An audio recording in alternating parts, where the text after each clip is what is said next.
The fallout from a strike at manufacturing giant John Deere, combined with a global supply chain shortage, is now trickling down to farmers. Farmers say that equipment is already scarce, and now with 10,000 John Deere employees on strike, they fear it could impact their ability to plant and harvest their crops.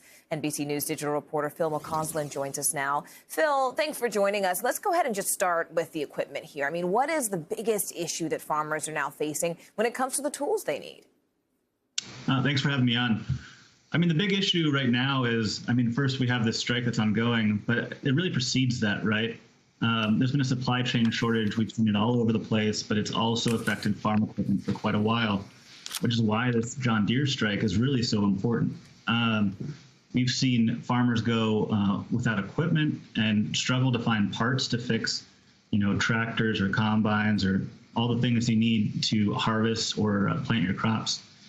So, they've had to get really creative. They've had to be scrappy about it. I've talked to farmers who've had to, borrow parts from a neighbor. I've talked to farmers who have been waiting a year and a half to get a new tractor. So they're buying used. Some farmers are buying two of the same used tractors so that they can cannibalize one for parts. It's getting tough. And really, it's a problem because it's also a budget problem. All these used farm equipment pieces, all the parts, the prices are skyrocketing. And this is all coming as harvest is finishing up, right? So farmers are getting ready to apply for farm loans for the next season. And also it has something to do with their insurance as well. Their crop insurance, they have to have those crops in, and they need to pull those crops out in a specific timeline for the Department of Agriculture to back them up.